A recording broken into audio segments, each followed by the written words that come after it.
ಸಾಧನೆ ಅನ್ನೋದು ನಾವು ಮಾಡೋ ಕೆಲಸದ ಮೇಲೆ ಅದು ನಿಂತಿರುತ್ತೆ. ನಿಮಗೆ ನಾನು ಪ್ರಸ್ತುತ ರಾಜಕಾರಣದಲ್ಲಿ ನಾನೊಬ್ಬ ರಾಜಕಾರಣಿ ಆಗಬೇಕು ಅಂತ ಅನ್ನಿಸ್ತಾ? ಎಲ್ಲ ಸರಿ ಇರುವಂಥ ರಾಜಕಾರಣ ಇರೋದಿಲ್ಲ, ಆದರೆ ಅದ್ರ ಒಳಗೆ ಹೋಗೋಕ್ಕಿಂತ ಮುಂಚೆ ನಮಗೆ ಅದ್ರ ಕೇಪಬಿಲಿಟಿ ಇದೆಯಾ ಅನ್ನೋದು ಪ್ರಶ್ನೆ ನನಗೆ ಬರುವಂಥದ್ದು. ಈ ಇಂಟರ್ನೆಟ್ ಯುಗದಲ್ಲಿ ವಿದ್ಯಾರ್ಥಿಗಳು ಎಲ್ಲೋ ಒಂದು ಕಡೆ ಒಂದೇ ರೀತಿ ಮನಸ್ಥಿತಿ ಇಲ್ಲ, ಸರಿಯಾದ ರೀತಿಯಲ್ಲಿ ಬಳಕೆ ಮಾಡ್ಕೊಳ್ತಾ ಇಲ್ಲ, ಮಾನಸಿಕ ಒತ್ತಡ ಜಾಸ್ತಿ ಆಗ್ತಾ ಇದೆ. ಈಗ ಅನ್ಎಂಪ್ಲಾಯ್ಮೆಂಟ್ ಪ್ರಾಬ್ಲಮ್ ಅನ್ನು ನಾವು ಮಾತಾಡೋದಾದ್ರೆ ಗೌರ್ಮೆಂಟ್ ಜಾಬ್ಸ್ಗೆ ನಾವು ಕಾಯುವಂಥ ಪರಿಸ್ಥಿತಿ ಇಲ್ಲ ಈ ಪ್ರೈವೇಟೈಸೇಷನ್ ಯುಗದಲ್ಲಿ. ಈ ಸ್ಕಿಲ್ನೆಸ್ ಅನ್ನ ನಮಗೆ ಇಂಟರ್ನೆಟ್ ಅವೈಲೇಬಲ್ ಇರೋದಕ್ಕೆ ಬಳಸ್ಕೊಳ್ಬೋದು. ಯೂತ್ಸ್ಗೆ ಏನು ಹೇಳಬೇಕು ಅಂತಿದ್ರಿ? ನಾವು ಓದೋಂಥ ವಿಷಯನ ಸುಮ್ಮನೆ ನಂಬೋದಕ್ಕಿಂತ ಅದನ್ನು ಕ್ರಿಟಿಕಲ್ ಆಗಿ ಎಲ್ಲ ಆ್ಯಂಗಲಿಂದ ಪರ್ಸ್ಪೆಕ್ಟಿವ್ಸಿಂದ ನೋಡಿ ಅದನ್ನು ಅರ್ಥ ಮಾಡ್ಕೊಳ್ಳೋ ಅವಶ್ಯಕತೆ ಇದೆ. ಜಾಯಿಂಟ್ ಫ್ಯಾಮಿಲಿಗಳಲ್ಲಿದ್ದಾಗ ಸಂಬಂಧಗಳ ಬೆಲೆ ಗೊತ್ತಿರುತ್ತೆ. ಒಂದು ಫ್ಯಾಮಿಲಿಯಲ್ಲಿ 4 ಜನ ಇದ್ದಾಗ ಅವರಿಗೆ ಅಜ್ಜಿ ತಾತ ಪ್ರೀತಿ ಏನು ಅನ್ನೋದು ಗೊತ್ತಿರೋದಿಲ್ಲ. ಜಸ್ಟ್ ಇಂಜಿನಿಯರಿಂಗ್ ಡಾಕ್ಟರ್ಸ್ ಆದರೆ ಜಸ್ಟ್ ನಾವು ನಮ್ಮ ಲೈಫ್ನ ಲೀಡ್ ಮಾಡ್ಕೊಳ್ಬೋದು ಅಂದ್ಕೊಂಡಿದ್ದೀವಿ, ಆದರೆ ನಮಗೆ ಊಟದ ಅವಶ್ಯಕತೆ ಇರೋದ್ರಿಂದ ಅದು ಬರೋದೇ ನಮಗೆ ಅಗ್ರಿಕಲ್ಚರಿಂದ. ರೈತರ ಮಕ್ಕಳು ರೈತರಾಗೋಕೆ ಇಷ್ಟಪಡ್ತಾ ಇಲ್ಲ, ಎಲ್ಲರೂ ಬ್ಯಾಂಗ್ಳೂರ್ಗೆ ಹೋಗಬೇಕು, ಅರ್ಬನೈಸೇಷನ್ ಅಲ್ಲಿ ಅವರು ಜೀವನ ಕಟ್ಕೋಬೇಕಂತೆ.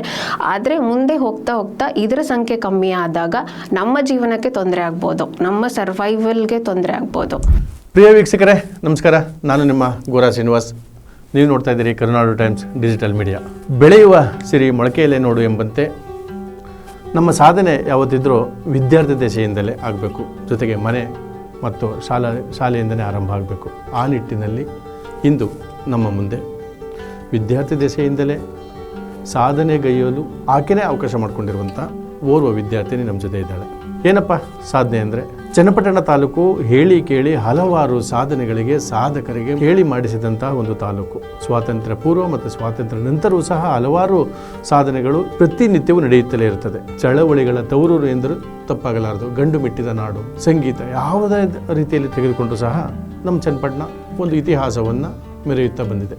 ಈ ನಿಟ್ಟಿನಲ್ಲಿ ಚನ್ನಪಟ್ಟಣ ತಾಲೂಕಿನ ಕನ್ನಸಂದ್ರ ಎಂಬ ಗ್ರಾಮದ ನಂದಕುಮಾರ್ ವೀಣಾ ದಂಪತಿ ಪುತ್ರಿಯಾದಂತಹ ಪೂರ್ಣಶ್ರೀ ನಮ್ಮ ಸಾಧನೆಯ ಹೊಸ್ತಿಲಲ್ಲಿ ನಿಂತಿರುವಂತಹ ಈಕೆ ಇಂದು ನಮ್ಮ ಸ್ಟುಡಿಯೋದಲ್ಲಿ ಆಕೆ ಸಾಧನೆಯ ಬಗ್ಗೆ ಹೇಳಲಿಕ್ಕೆ ಅಂತಾನೆ ನಾವು ಕರೆಸ್ಕೊಂಡಿದ್ದೀವಿ. ನಾನೇ ಒಂದಷ್ಟು ಮಾತನಾಡಬೇಕು ಅಂತ ಬಂದಂಥ ಸಂದರ್ಭದಲ್ಲಿ ಈಕೆ ಮಹಾರಾಣಿ ಕಾಲೇಜು, ಮೈಸೂರಿನ ಮಹಾರಾಣಿ ಕಾಲೇಜಿನಲ್ಲಿ ಬಹುತೇಕ ನಮಗೆ ಬಂದಿರುವಂಥ ಮಾಹಿತಿ ಪ್ರಕಾರ ರಾಮನಗರ ಜಿಲ್ಲೆ, ಅದರಲ್ಲೂ ವಿಶೇಷವಾಗಿ ಚನ್ನಪಟ್ಟಣ ತಾಲೂಕಿನಿಂದ ಓದಂಥ ಓರ್ವ ವಿದ್ಯಾರ್ಥಿನಿ ಮಹಾರಾಣಿ ಕಾಲೇಜಿನ ವಿದ್ಯಾರ್ಥಿ ಸಂಘಟನೆ ಅಧ್ಯಕ್ಷಳಾಗ್ತಾಳೆ. ತದನಂತರ ಮಂಗಳೂರಿನಲ್ಲಿ ಆಳ್ವಾಸ್ ವಿದ್ಯಾಲಯದಲ್ಲಿ ಪದವಿಯನ್ನು ಪಡಿತಿರುವಂಥ ಸಂದರ್ಭದಲ್ಲಿ ತಾಲೂಕು, ಜಿಲ್ಲೆ, ರಾಜ್ಯ ಮಟ್ಟದಲ್ಲಿ ಆಯ್ಕೆಯಾಗುವಂಥ ಒಂದು ಸಂದರ್ಭ ಬರುತ್ತೆ. ಯಾವುದಕ್ಕಪ್ಪ ಅಂದರೆ ಯೂತ್ ಪಾರ್ಲಿಮೆಂಟ್ ಫೆಸ್ಟಿವಲ್ಗೆ.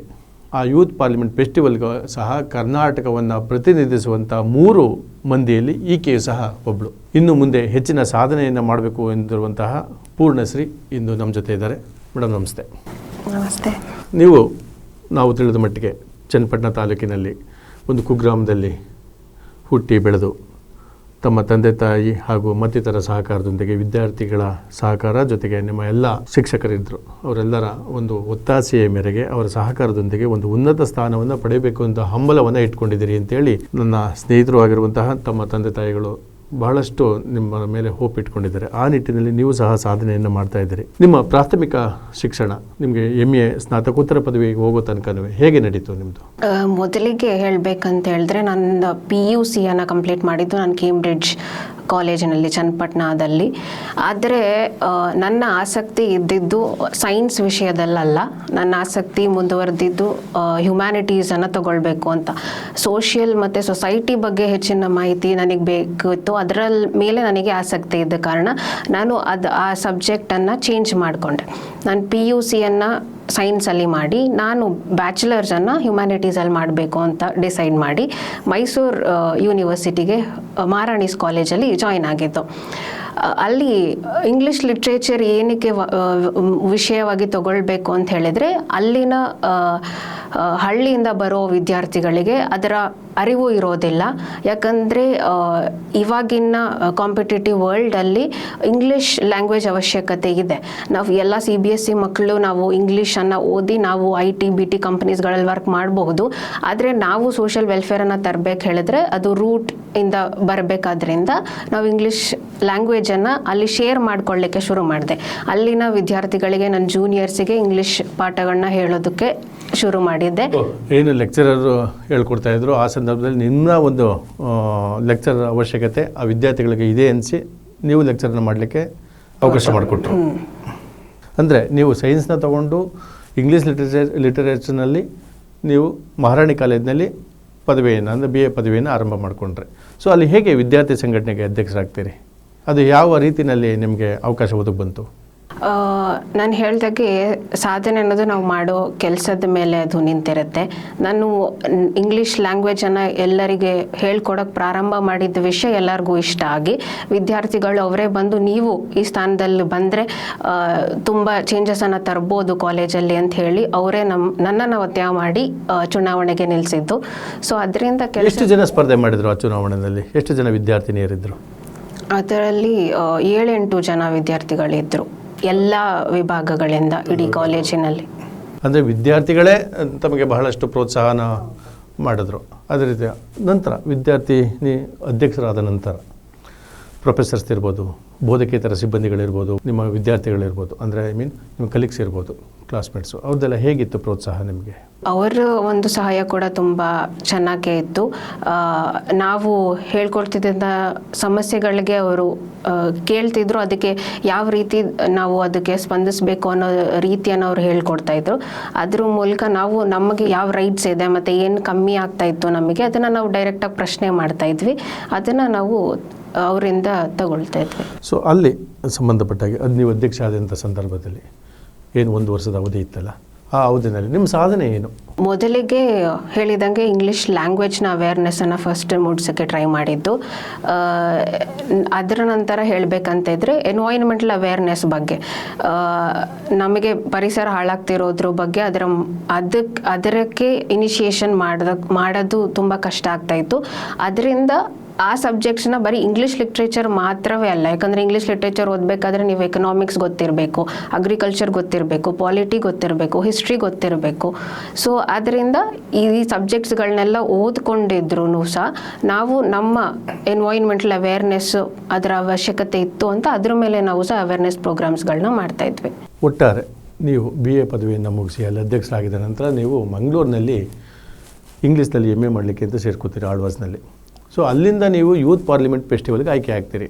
ಸೊ ಅದು ಯಾವ ಸಂದರ್ಭ, ಹೇಗೆ ಅದು ನೀವು ಆಯ್ಕೆ ಆದರೆ? ಅಲ್ಲಿ ನ್ಯಾಷನಲ್ ಯೂತ್ ಪಾರ್ಲಿಮೆಂಟ್ ಫೆಸ್ಟಿವಲ್ 2024 ನಾನು ಕರ್ನಾಟಕನ ರೆಪ್ರೆಸೆಂಟ್ ಮಾಡೋಕ್ಕೆ ಭಾಗವಹಿಸಿದ್ದು. ಅದು ವರ್ಷಕ್ಕೆ 1 ಸಲ ನಮ್ಮ ಎಜುಕೇಷನ್ ಮಿನಿಸ್ಟ್ರಿ ಕಡೆಯಿಂದ ನಡೆಯುತ್ತೆ. ಸೊ ಅದರಲ್ಲಿ ನಾವು ಭಾಗವಹಿಸಬೇಕು ಅಂತ ಹೇಳಿದ್ರೆ ನಮಗೆ ಕಾಂಪಿಟೇಷನ್ಸ್ ಇರುತ್ತೆ, ಅವರು ಕೆಲವು ಟಾಪಿಕ್ಸ್ ಕೊಡ್ತಾರೆ. ಅದರಿಂದ ನಮಗೆ ಯೂತ್ಸ್ ಪರ್ಸ್ಪೆಕ್ಟಿವನ್ನು ನಾವು ಅಲ್ಲಿಡಬೇಕು. ನಮ್ಮ ಪ್ರಕಾರ ಅದ್ರ ವಿಷಯದ ಬಗ್ಗೆ ನಾವು ಮಾತಾಡಬೇಕು. ಅದ್ರ ಮೇಲೆ ನಾವು ತಾಲೂಕಿಂದ, ಡಿಸ್ಟ್ರಿಕ್ಕಿಂದ, ಸ್ಟೇಟ್ ಲೆವೆಲಿಂದ ಸೆಲೆಕ್ಟ್ ಆಗಿ 3 ಜನ ವಿದ್ಯಾರ್ಥಿಗಳನ್ನು ಪಾರ್ಲಿಮೆಂಟ್ ಫೆಸ್ಟಿವಲ್ಗೆ ಕಳಿಸ್ತಾರೆ 3 days. ಆ ಒಂದು ಕಾಂಪಿಟೇಷನಲ್ಲಿ ಬೇರೆ ರಾಜ್ಯಗಳಿಂದ ಬಂದಿರುವಂಥ ವಿದ್ಯಾರ್ಥಿಗಳ ಜೊತೆ ನಾವು ಕೂಡ ಕಾಂಪೀಟ್ ಮಾಡಬೇಕಾಗತ್ತೆ.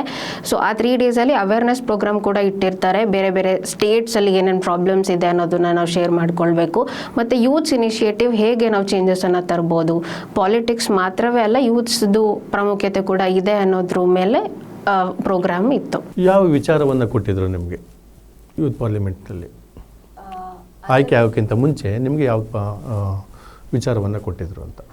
ಸಸ್ಟೈನಬಲ್ ಡೆವಲಪ್ಮೆಂಟ್ ಬಗ್ಗೆ ಕೊಟ್ಟಿದ್ರು. ಹೇಗೆ ಯೂತ್ಸ್ ಸಸ್ಟೈನಬಲ್ ಡೆವಲಪ್ಮೆಂಟ್ ಗೋಲ್ಸ್ ಕಡೆ ಹತ್ತ ನಾವು ಹೇಗೆ ಹೋಗ್ಬೋದು, ಅದಕ್ಕೆ ಪ್ರಾಬ್ಲಮ್ಸ್ ಏನಿದೆ, ಸೊಲ್ಯೂಷನ್ಸ್ ಯೂತ್ಸ್ ಪರ್ಸ್ಪೆಕ್ಟಿವಿಂದ ಏನು ಚೇಂಜಸ್ ತರ್ಬೋದು ಅನ್ನೋದನ್ನು ವಿಷಯವಾಗಿ ಕೊಟ್ಟಿದ್ರು. ಒಟ್ಟು 3 ಜನ ಆಯ್ಕೆ ಆಗ್ತಾರೆ. ಇಲ್ಲಿ ಕರ್ನಾಟಕವನ್ನು ಪ್ರತಿನಿಧಿಸಿದಂಥ 3 ಮಂದಿಯಲ್ಲಿ ತಾವು ಒಬ್ಬರಾಗಿರ್ತೀರಿ. ತದನಂತರ ನೀವು ದೆಹಲಿಯ ಪಾರ್ಲಿಮೆಂಟ್ಗೆ ಹೋಗ್ತೀರಿ. ಅಲ್ಲಿ ಹೇಗೆ, ಯಾವ ರೀತಿ ನಿಮಗೆ ಅನುಭವಗಳಾದವು? ನಿಮ್ಮನ್ನ ಯಾವ ರೀತಿ ಅವರು ನಡೆಸ್ಕೊಂಡ್ರು? ನಿಮ್ಗೆ ಅಲ್ಲಿ ಯಾವ ವಿಚಾರವನ್ನು ಕೊಟ್ಟರು? ನಿಮ್ಗೆ ಏನು ಅನ್ನಿಸ್ತು? ಆ ಒಂದು ಕಾರ್ಯಕ್ರಮ 3 ದಿನದ ಕಾರ್ಯಕ್ರಮ ಆಗಿರುತ್ತೆ.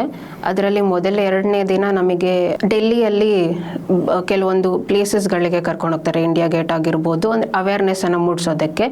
ನೆಕ್ಸ್ಟ್ 2 ದಿನಗಳು ಪಾರ್ಲಿಮೆಂಟಲ್ಲಿ ಹೇಗೆ ಪ್ರೊಸೀಜರ್ ನಡೆಯುತ್ತೆ, ಪೊಲಿಟಿಷಿಯನ್ಸ್ ಬಂದು ಕ್ಯಾಬಿನೆಟಲ್ಲಿ ಕೂತಾಗ ಪ್ರೊಸೀಜರ್ ಏನಿರುತ್ತೆ ಅದ್ರ ಬಗ್ಗೆ ಮಾಹಿತಿಯನ್ನು ಕೊಡ್ತಾರೆ. ಲಾಸ್ಟ್ ಡೇ ನಮಗೆ ಕಾಂಪಿಟೇಷನ್ಸ್ ಇರುತ್ತೆ, ಸ್ಪೀಕರ್ ಎಲ್ಲರೂ ಇರ್ತಾರೆ. ಸೊ ಅವ್ರ ಮುಂದೆ ನಾವು ನಮ್ಮ ಪರ್ಸ್ಪೆಕ್ಟಿವನ್ನು ಇಡಬೇಕಾಗತ್ತೆ. ಸೊ ಅಂದರೆ ದೇಶದ ಎಲ್ಲ ರಾಜ್ಯಗಳಿಂದಲೂ ಬಂದಂಥ ವಿದ್ಯಾರ್ಥಿಗಳು ಯಾವ ರಾಜ್ಯವನ್ನು ಪ್ರತಿನಿಧಿಸಿದ್ರೋ ಆ ಎಲ್ಲ ಸ್ಟೂಡೆಂಟ್ಸನ್ನು ಸಹ ಇದ್ರಲ್ಲಿ ಭಾಗಿಯಾಗಿದ್ದರು. ಸೊ ನಿಮ್ಗೆ ಎಷ್ಟು ಹೊತ್ತು ಮಾತನಾಡಲಿಕ್ಕೆ ಅವಕಾಶ ಇತ್ತು ಅದರಲ್ಲಿ? 3 ಮಿನಿಟ್ಸ್ ಇತ್ತು. 3 ಮಿನಿಟ್ಸ್, ಪ್ರತಿಯೊಬ್ಬ ವಿದ್ಯಾರ್ಥಿಗೂ 3 ಮಿನಿಟ್ಸ್ ಇತ್ತು. ಸೊ ನೀವು ಪಾರ್ಲಿಮೆಂಟ್ನಲ್ಲಿ ಭಾಗವಹಿಸಿದಂಥ ಸಂದರ್ಭದಲ್ಲಿ ನೀವು ಮಾತನಾಡುವಂಥ ಸಂದರ್ಭ ಒಂದು ಕಡೆ ಆದರೆ, ಮತ್ತು ಬೇರೆ ಎಲ್ಲ ವಿದ್ಯಾರ್ಥಿಗಳು ಮಾತನಾಡಿದ್ದು, ಮತ್ತು ಸ್ಪೀಕರ್ ಆದಿಗೆ ಎಲ್ಲ ಪಾರ್ಲಿಮೆಂಟ್ ಮೆಂಬರ್ಸ್ ಇದ್ದಂಥ ಸಂದರ್ಭದಲ್ಲಿ ನಿಮ್ಗೆ ಏನು ಅನ್ನಿಸ್ತು? ನಾವು ಆ ಒಂದು ಲಾಸ್ಟ್ ಡೇ ಕಾಂಪಿಟೇಷನಲ್ಲಿ ಎಲ್ಲರೂ ಮಾತಾಡಿದಂಥ ವಿಷಯಗಳನ್ನ ನಾವು ಅದನ್ನು ಅಬ್ಸರ್ವ್ ಮಾಡಿದಾಗ ಮೊದಲನೇ ವಿಷಯ ನಮಗೆ ತುಂಬ ಖುಷಿಯಾಗಿದ್ದಂದರೆ ಪಾಲಿಟಿಕ್ಸ್ಗೆ ಯೂತ್ಸ್ ಎಂಟ್ರಿ ಬೇಕಾ ಬೇಡವಾ ಅನ್ನೋದ್ರ ಬಗ್ಗೆ ಕೆಲವು ವಿಷಯಗಳನ್ನ ಇಟ್ಟರು. ಯಾಕೆ ಹೇಳಿದ್ರೆ ನಮ್ಮ ಯೂತ್ಸ್ ನಾವು 60% ಇರೋದ್ರಿಂದ ಇಂಡಿಯಾ ಪಾಪ್ಯುಲೇಷನಲ್ಲಿ, ಸೊ ನಮಗೆ ಪಾಲಿಸೀಸ್ ಬರಬೇಕಾದಾಗ ಸೊ ನಮ್ಮ ಅದರ ಅವಶ್ಯಕತೆ ಇದೆಯಾ, ಯಾಕಂದರೆ ಎಜುಕೇಷನ್ ಪ್ರೊಫೆಷನಿಂದ ಬರೋ ಕಾರಣ ಅದರ ಅವಶ್ಯಕತೆ ಇದೆಯಾ ಅನ್ನೋದ್ರ ಮೇಲೆ ಯೂತ್ಸ್ ಇನ್ ಪಾಲಿಟಿಕ್ಸ್ ವಿಷಯ ತುಂಬ ಇಷ್ಟ ಆಯಿತು. 2ನೇದಾಗಿ ಜಡ್ಜ್ಮೆಂಟ್ ಕೊಟ್ಟಿರೋ ರೀತಿ ತುಂಬ ಚೆನ್ನಾಗಿತ್ತು. ಏಕೆಂದರೆ ಧಾರ್ಮಿಕವಾಗಿ ಅಥವಾ ಧರ್ಮದ ಮೇಲೆ ನಡೀತಾ ಇರುವಂಥ ವೋಟ್ ಬ್ಯಾಂಕ್ ಸಿಸ್ಟಮ್ ಬಗ್ಗೆ ಆಗಲಿ ಅಥವಾ ಧರ್ಮವನ್ನು ಪ್ರಚಾರಯುತವಾಗಿ ಮಾತಾಡುವಂಥ ವಿಷಯಗಳಿಗೆ ಗಮನ ಕೊಡದೆ ಅಲ್ಲಿ ಜಡ್ಜಸ್ ಸಸ್ಟೈನಬಲ್ ಡೆವಲಪ್ಮೆಂಟ್ ಬಗ್ಗೆ ಅಥವಾ ಹ್ಯುಮ್ಯಾನಿಟಿ ಪರ್ಸ್ಪೆಕ್ಟಿವಿಂದ ಹೇಗೆ ರಿಲಿಜನ್ಸ್ ಅಲ್ಲದೆ ಬರೀ ಎಕನಾಮಿಕ್ GDP ಅಲ್ಲದೆ ಹ್ಯೂಮನ್ ಡೆವಲಪ್ಮೆಂಟ್ ಮೂಲಕ ಹೆಂಗೆ ನಾವು ಇಡೀ ವರ್ಲ್ಡ್ಗೆ ಇಂಡಿಯಾ ವಿಶ್ವಗುರು ಆಗ್ಬೋದು, ಅದರಲ್ಲಿ ಯೂತ್ಸ್ದು ಪಾತ್ರ ಏನಿರುತ್ತೆ ಅನ್ನೋದ್ರ ಮೇಲೆ ಜಡ್ಜ್ಮೆಂಟ್ ಕೊಟ್ಟಿದ್ದು. ಸೊ ಅದು ತುಂಬ ವಿಷಯಕರವಾಗಿತ್ತು. ಸೊ ನಿಮಗೆ ಆ ಪಾರ್ಲಿಮೆಂಟ್ನ ನೋಡಿದಂಥ ಸಂದರ್ಭದಲ್ಲಿ ಇಲ್ಲಿ ತಾಲೂಕು, ಜಿಲ್ಲಾ ಮತ್ತು ರಾಜ್ಯ ಮಟ್ಟದಿಂದ ಆಯ್ಕೆಯಾಗಿ ಪಾರ್ಲಿಮೆಂಟ್ಗೆ ಹೋಗಿ ಅಲ್ಲಿ ನಿಮ್ಮ ಪ್ರಬಂಧವನ್ನು ಅಂದರೆ ಮಾತಾಡುವಂಥದ್ದನ್ನು ಮಂಡಿಸಿ ಅವ್ರಿಗೆ ಕೊಟ್ಟಂಥ ಜಡ್ಜ್ಮೆಂಟು ಮತ್ತು ಅಲ್ಲಿದ್ದಂಥ ವಾತಾವರಣ ಎಲ್ಲವನ್ನೂ ಗಮನಿಸಿದಾಗ ನಿಮಗೆ ನಾನು ಪ್ರಸ್ತುತ ರಾಜಕಾರಣದಲ್ಲಿ ನಾನೊಬ್ಬ ರಾಜಕಾರಣಿ ಆಗಬೇಕು ಅಂತ ಅನ್ನಿಸ್ತಾ, ಅಥವಾ ಈ ರಾಜಕಾರಣದೊಳಗಡೆ ನನಗೆ ಬೇಡ ಅನ್ನಿಸ್ತಾ ನಿಮಗೆ? ನಾವು ರಾಜಕಾರಣದ ಇತಿಹಾಸವನ್ನು ನೋಡಿದಾಗ ಎಲ್ಲ ಸರಿ ಇರುವಂಥ ರಾಜಕಾರಣ ಇರೋದಿಲ್ಲ. ಆದರೆ ಅದ್ರ ಒಳಗೆ ಹೋಗೋಕ್ಕಿಂತ ಮುಂಚೆ ನಮಗೆ ಅದ್ರ ಕೇಪಬಿಲಿಟಿ ಇದೆಯಾ ಅನ್ನೋದು ಪ್ರಶ್ನೆ ನನಗೆ ಬರುವಂಥದ್ದು. ಯಾಕಂದರೆ ಅಂಬೇಡ್ಕರ್ ಕಾನ್ಸ್ಟಿಟ್ಯೂಷನನ್ನು ಮಾಡಬೇಕಾದ್ರೆ ಎಲ್ಲ ಸಬ್ಜೆಕ್ಟನ್ನು ಅರಿವಿತ್ತು. ಅವರ ಹಿಸ್ಟ್ರಿ, ಫಿಲಾಸಫಿ, ಎಕನಾಮಿಕ್ಸ್, ಪಾಲಿಟಿ ಎಲ್ಲ. ನಾವು ಒಂದು ಸಬ್ಜೆಕ್ಟನ್ನು ಮಾಡಿ ನಾವು ಇಡೀ ದೇಶವನ್ನು ಆಳ್ತೀವಿ ಅನ್ನೋದಕ್ಕಾಗೋದಿಲ್ಲ. ಸೊ ನನಗೆ ಅಷ್ಟರ ಮಟ್ಟಿಗೆ ಅರಿವು ಇದೆಯಾ, ಅದ್ರ ನಂತರ ನಾವು ರಾಜಕಾರಣಕ್ಕೆ ಹೋಗ್ಬೋದು. ಪರಿಸರದ ಬಗ್ಗೆ ಅತಿಯಾದ ಕಾಳಜಿಯನ್ನು ಇಟ್ಕೊಂಡಿದ್ದೀವಿ. ಹಲವಾರು ನಿಮ್ಮ ಪ್ರೊಫೆಸರ್ಗಳು ಸಹ ನನಗೆ ಸಂಪರ್ಕದಲ್ಲಿದ್ದಂಥ ಸಂದರ್ಭದಲ್ಲಿ ಪೂರ್ಣಶ್ರೀ ಅಂತ ಅಂದ ಹೆಸರು ಬಂದಾಗ ಪರಿಸರದ ಬಗ್ಗೆ ಅತಿ ಹೆಚ್ಚು ಕಾಳಜಿನ ಇಟ್ಕೊಂಡಿದ್ದಾಳೆ. ಪರಿಸರ ಅಂದರೆ ಏನು ಅಂತ ತಿಳ್ಕೊಂಡಿದ್ದಾಳೆ. ಹಾಗಾಗಿ ಪರಿಸರದ ಬಗ್ಗೆ ಅಷ್ಟೊಂದು ಕಾಳಜಿ ಹೇಗೆ ಬಂತು ನಿಮಗೆ? ಸೊ ಹೇಗೆ ಪರಿಸರ ಅಂದರೆ ಏನು, ಅದನ್ನು ಯಾವ ರೀತಿ ಮುಂದುವರಿಸ್ಕೊಂಡು ಹೋಗಬೇಕು, ನಾವು ಮುಂದಿನ ಪೀಳಿಗೆಗೆ ನಾವು ಕೊಡುವಂಥದ್ದೇನು, ಆ ನಿಟ್ಟಿನಲ್ಲಿ ನಿಮ್ಮ ಆಲೋಚನೆಗಳೇನಿದೆ? ಇದರ ಆಲೋಚನೆ ಮೊದಲಿಗೆ ಬಂದಿದ್ದು ನಾವು ಹಳ್ಳಿಯಿಂದ ಇರೋದ್ರಿಂದ ನಮಗೆ ಈ ಮುನ್ಸಿಪಾಲಿಟಿಯಲ್ಲಿ ಅವರೇ ಬಂದು ಕಸವನ್ನು ತೊಗೊಂಡು ಹೋಗಿ ಸೀವೇಜ್ ಪ್ಲಾಂಟಲ್ಲಿ ಹಾಕಿ ರೀಸೈಕ್ಲಿಂಗ್ ಎಲ್ಲ ಆಗುತ್ತೆ. ಆದರೆ ಹಳ್ಳಿಗಳಲ್ಲೂ ಇದ್ರ ಇನಿಷಿಯೇಷನ್ ಆಗಬೇಕು. ಹಸಿ ಕಸ, ಒಣ ಕಸ ಅನ್ನೋದು ಮನೆಯಿಂದನ ಅದನ್ನು ಕೊಟ್ಟಿದ್ದಾರೆ. ಆದರೆ ಅಲ್ಲಿ ಜಸ್ಟ್ ಸೆಟ್ರೇಟ್ ಮಾಡೋದ್ರಿಂದ ಪ್ರಯೋಜನ ಆಗಲ್ಲ. ಹಳ್ಳಿಗಳಲ್ಲಿ ಇರುವಂಥ ಕಸಗಳನ್ನ ಕಲೆಕ್ಟ್ ಮಾಡುವಂಥ ಸಿಸ್ಟಮ್ ಇನ್ನೂ ಬಂದಿಲ್ಲ. ಹಳ್ಳಿಗಳ ಗ್ರಾಮ ಪಂಚಾಯತಿಗಳ ಮಟ್ಟದಲ್ಲಿ ಬಂದಿದೆ, ಆದರೆ ಅದು ಸರಿಯಾದ ರೀತಿಯಲ್ಲಿ ಆಗ್ತಾ ಇಲ್ಲ, ನಡೀತಾ ಇಲ್ಲ. ಇಂಪ್ಲಿಕೇಶನ್ಸ್ ಅದು ಆಗ್ತಾ ಇಲ್ಲ ಸರಿಯಾಗಿ. ಸೊ ಅದನ್ನು ನೋಡಿದಾಗ ಈಗ ನಾವು ಹಳ್ಳಿಗಳಿಂದನೇ ನಾವು ಅದನ್ನು ಶುರು ಮಾಡಬೇಕಾಗಿದ್ರಿಂದ, ಯಾಕಂದರೆ ಹಳ್ಳಿಗಳು ನೆಕ್ಸ್ಟ್ ಮುಂದೆ ಅರ್ಬನೈಸೇಷನ್ ಆಗೋದು ಪ್ರಾಬ್ಲಮಿಂದನೇ ಸುಮಾರು ಪ್ರಾಬ್ಲಮ್ಗಳು ಶುರು ಆಗ್ತಾ ಇರೋದು. ಸೊ ಆ ಸಮಸ್ಯೆನ ಇನಿಷಿಯೇಷನ್ ಹಳ್ಳಿಗಳಿಂದನೇ ನಾವು ಮಾಡಬೇಕಾಗತ್ತೆ.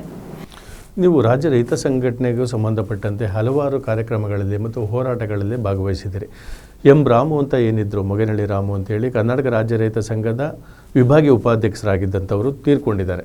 ಸೊ ನಿಮಗೆ ಅವರ ಒಂದು ಹೋರಾಟದ ಬದುಕು ಕರ್ನಾಟಕ ರಾಜ್ಯ ರೈತ ಸಂಘದ ಹೋರಾಟಗಳಲ್ಲಿ ಭಾಗಿಯಾಗಬೇಕು ಅನ್ನಿಸ್ತಾ, ಅಥವಾ ನೀವು ಸ್ವಯಂವಾಗಿ ರಾಜ್ಯ ರೈತರಿಗೆ ಸಂಬಂಧಪಟ್ಟಕ್ಕೆ ಅನ್ಯಾಯಗಳಾಗ್ತಾ ಇರೋದ್ರಿಂದ ನಾನು ಭಾಗಿಯಾಗಬೇಕು ಅನ್ನಿಸ್ತಾ? ಇದು ಅವರೊಬ್ಬರ ಜೀವನದಿಂದ ಅಂತ ಹೇಳೋದಕ್ಕೆ ಬರೋದಿಲ್ಲ. ಯಾಕಂದರೆ ನಾನು ರೈತರ ಸಂಘಟನೆ ಬಗ್ಗೆ ಅರಿವು ಮೂಡಿದ್ದು ನನ್ನ ಈ ಫ್ಯಾಮಿಲಿ ಇನ್ಫ್ಲೂಯೆನ್ಸಿಂದ ನನಗೆ ಗೊತ್ತಾಗಿದ್ದು. ಬಟ್ ನಾವು ಅಲ್ಲಿ ಹೋದಾಗ ನನಗೆ ಅನಿಸಿದ್ದೇನೆಂದರೆ ನಮ್ಮ ಯುವ ಜನಾಂಗಕ್ಕೆ ಅದರ ಬಗ್ಗೆ ಅರಿವಿಲ್ಲ. ಯಾಕಂದರೆ ನಾವು ಜಸ್ಟ್ ಇಂಜಿನಿಯರಿಂಗ್ ಡಾಕ್ಟರ್ಸ್ ಆದರೆ ಜಸ್ಟ್ ನಾವು ನಮ್ಮ ಲೈಫ್ನ ಲೀಡ್ ಮಾಡ್ಕೊಳ್ಬೋದು ಅಂದ್ಕೊಂಡಿದ್ದೀವಿ. ಆದರೆ ನಮಗೆ ಊಟದ ಅವಶ್ಯಕತೆ ಇರೋದ್ರಿಂದ ಅದು ಬರೋದೇ ನಮಗೆ ಅಗ್ರಿಕಲ್ಚರಿಂದ. ನಾವು ಅದ್ರ ಕಡೆ ನಾವು ನಮ್ಮ ಗಮನನ ಹರಿಸದೇ ಇದ್ದರೆ ತುಂಬ ಪ್ರಾಬ್ಲಮ್ ಆಗುತ್ತೆ. ಯಾಕಂದರೆ ಎಲ್ಲ ರೈತರ ಮಕ್ಕಳು ರೈತರಾಗೋಕೆ ಇಷ್ಟಪಡ್ತಾ ಇಲ್ಲ. ಎಲ್ಲರೂ ಬ್ಯಾಂಗ್ಳೂರ್ಗೆ ಹೋಗಬೇಕು, ಅರ್ಬನೈಸೇಷನ್, ಅಲ್ಲಿ ಅವರು ಒಂದು ಜೀವನ ಕಟ್ಕೋಬೇಕಂತೆ. ಆದರೆ ಮುಂದೆ ಹೋಗ್ತಾ ಹೋಗ್ತಾ ಇದರ ಸಂಖ್ಯೆ ಕಮ್ಮಿ ಆದಾಗ ನಮ್ಮ ಜೀವನಕ್ಕೆ ತೊಂದರೆ ಆಗ್ಬೋದು, ನಮ್ಮ ಸರ್ವೈವಲ್ಗೆ ತೊಂದರೆ ಆಗ್ಬೋದು. ಈ ಎಜುಕೇಷನ್ಗೆ ಸಂಬಂಧಪಟ್ಟಂಗೆ ಈಗ ನೀವು ಇಂಗ್ಲೀಷ್ನಲ್ಲಿ MA ಮುಗಿಸಿದ್ದೀರಿ, ಮುಂದೆ ಏನು ಮಾಡಬೇಕು ಅಂತಿದ್ದೀರಿ, ಏನು ಆಗಬೇಕು ಅಂತ ಇದ್ದೀರಿ, ನಿಮ್ಮ ಗುರಿ ಏನು? ಪ್ರತ್ಯೇಕವಾಗಿ ಇದೇ ಗುರಿ ಅಂತ ನಾವು ಹೇಳೋಕ್ಕಾಗಲ್ಲ. ಯಾಕಂದರೆ ಒಂದು ಗುರಿ ತಲುಪಿದ ತಕ್ಷಣ ನಿಮ್ಮ ರೆಸ್ಪಾನ್ಸಿಬಿಲಿಟೀಸ್ ಇನ್ನೂ ಜಾಸ್ತಿ ಆಗ್ತಾ ಇರುತ್ತೆ.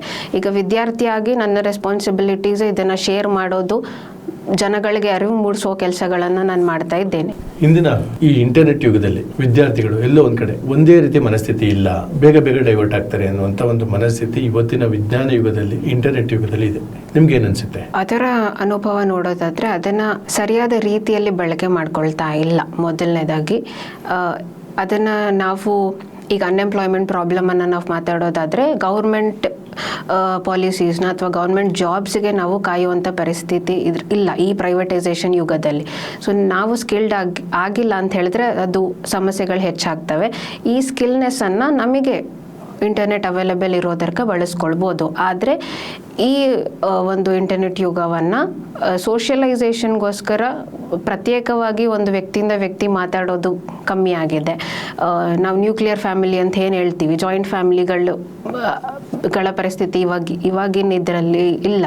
ಸೊ ಅದರ ಪ್ರಾಬ್ಲಮ್ಸ್ ನೋಡೋದಾದರೆ ಮಾನಸಿಕ ಒತ್ತಡ ಜಾಸ್ತಿ ಆಗ್ತಾ ಇದೆ. ಅಂದರೆ ಜಾಯಿಂಟ್ ಫ್ಯಾಮಿಲಿಲಿದ್ದರೆ ಒತ್ತಡಗಳು ಕಡಿಮೆ ಇರ್ತವೆ ಅಂತನಾ? ಆ ರೀತಿ ಅಲ್ಲ, ಜಾಯಿಂಟ್ ಫ್ಯಾಮಿಲಿಗಳಲ್ಲಿದ್ದಾಗ ಸಂಬಂಧಗಳ ಬೆಲೆ ಗೊತ್ತಿರುತ್ತೆ.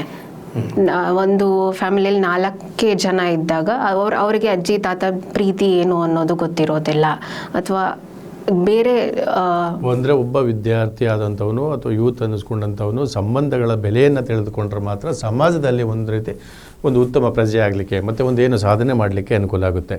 ಇಲ್ಲ ಜಾಯಿಂಟ್ ಫ್ಯಾಮಿಲಿ ಇಲ್ಲದೇ ಒಬ್ಬೊಬ್ಬರೇ ಅಥವಾ ಅಪ್ಪ ಅಮ್ಮ ಮಗ ಅಷ್ಟೇ ಇದ್ದರೆ ಅಥವಾ ಮಗಳು ಅಷ್ಟೇ ಇದ್ದರೆ ಎಲ್ಲೋ ಅದಕ್ಕೆ ಮತ್ತೊಂದು ಲೋಕ ಬೇಕು ಅನಿಸುತ್ತೆ. ಆ ಲೋಕದ ಕಡೆ ಅವನು ತೆರಳ್ತಾನೆ ಅನ್ನೋದು ನಿಮ್ಮ ಮಾತಿನ ವೈಖರಿ.